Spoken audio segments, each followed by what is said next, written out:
Sidney Cleveland era un ministro ordenado de los Adventistas del Séptimo Día que ministró a 13 iglesias entre 1979 y 1990.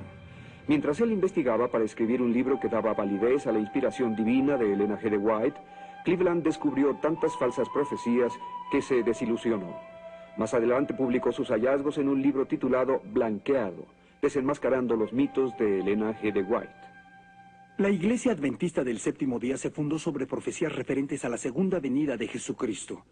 No es casualidad que la Biblia contenga muchas advertencias sobre falsos profetas. La prueba bíblica de un falso profeta en el Deuteronomio capítulos 13 y 18 es simplemente si la profecía se vuelve realidad o no.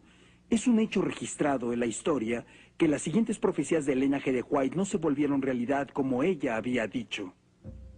Luego me fueron señalados algunos que están en gran error al creer que tienen el deber de ir a la vieja Jerusalén y piensan que tienen una obra que hacer allí antes que venga el Señor. Vi que Satanás engañó gravosamente a algunos con respecto a esto. También vi que la vieja Jerusalén nunca será edificada.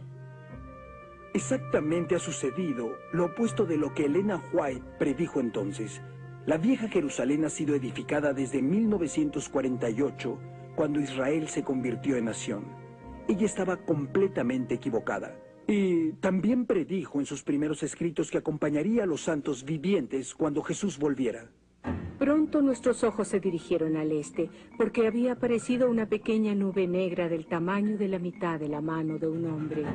Todos supimos que era la señal del Hijo del Hombre. Las tumbas se abrieron y en el mismo momento fuimos transformados y arrebatados juntamente con ellos para encontrar al Señor en el aire.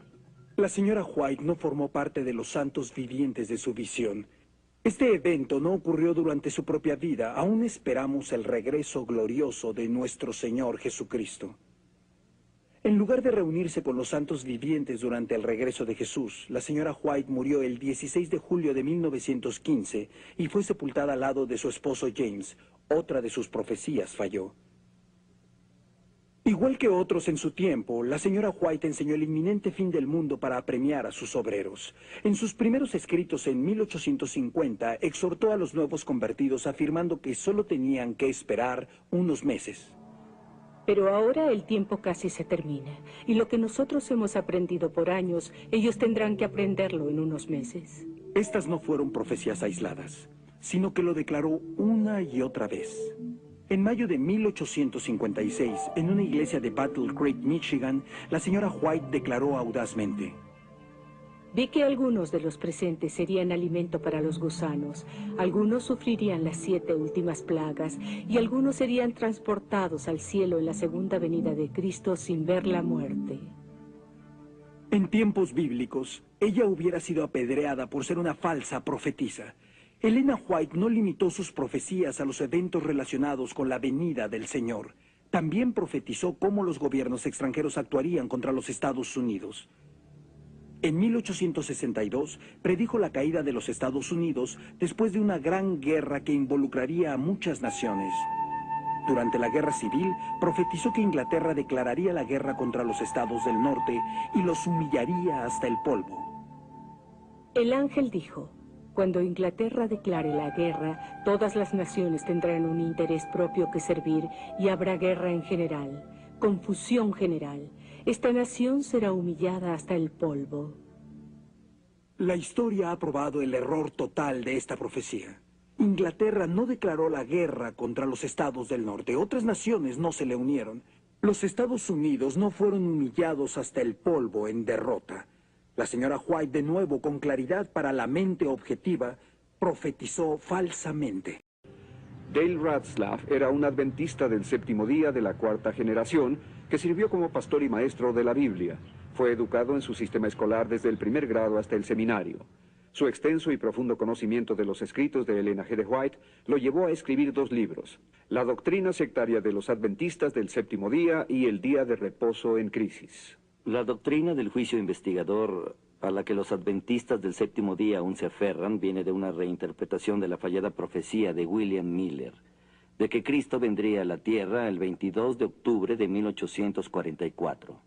Los adventistas pensaban que la puerta de la misericordia se cerró ese día. Elena G. de White, con poderío profético, apoyó esta fecha y la creencia de la puerta cerrada. Su primera visión tenía un temible juicio para los adventistas que dejaron el mensaje de 1844 llamado el clamor de medianoche. Dijo que habían caído del camino para el cielo. Era imposible para ellos volver de nuevo al camino e ir a la ciudad, como para todo el mundo malvado que Dios había rechazado. Años después, cuando su primera visión fue reimpresa, aunque el prólogo decía que no se hizo ningún cambio en las ideas o los sentimientos, la porción de su visión que mostraba la puerta cerrada a la salvación fue excluida sin más. Después de 1851, los otros pasajes de la puerta cerrada fueron abandonados o reinterpretados. Debían encontrar una explicación para la desilusión de 1844. Dos seguidores de Miller, Hiram Edson y el señor Crozier, introdujeron una nueva teología del santuario, que enseñaba que en lugar de que Cristo viniera visiblemente a la tierra en 1844, entró por primera vez al lugar santísimo del cielo. Esta nueva enseñanza les dio una forma de salir de su dilema sin admitir su error. Elena G. de White dio inmediatamente la aprobación de Dios a esta nueva explicación para la fecha del 22 de octubre de 1844. El Señor me mostró en visión hace más de un año que el hermano Crozier tenía la verdadera luz de purificación del santuario. Todas las doctrinas se ajustaron pronto a 1844 como la purificación del santuario y el inicio del juicio investigador. La puerta cerrada tuvo que ser abierta para permitir la salvación de sus propios hijos, nacidos después de 1844, y para evangelizar a otros al adventismo. La salvación para todo el mundo, incluso aquellos que vivieron en tiempos bíblicos, debía depender de este juicio final. Así que fue introducido el sueño del alma. Las profecías de Daniel y el Apocalipsis tuvieron que ser reinterpretadas para ajustarse al juicio investigador. Fue una época de confusión y vuelco dogmático, pero la doctrina del juicio continuó cuando Elena White puso sobre ello su sello de aprobación. En el tiempo señalado para el juicio, al fin de los 2300 días, en 1844, empezó la obra de investigación y el acto de borrar los pecados. Todos los que hayan profesado el nombre de Cristo deben pasar por ese riguroso examen. Los términos para esta nueva doctrina adventista del juicio investigador, o doctrina del santuario como vino a ser conocida, fueron duros. Enseñaba que un ángel anotador ahora registraba todo movimiento, incluso al grado de anotar los momentos de ocio en los que uno quería un poco de tiempo libre.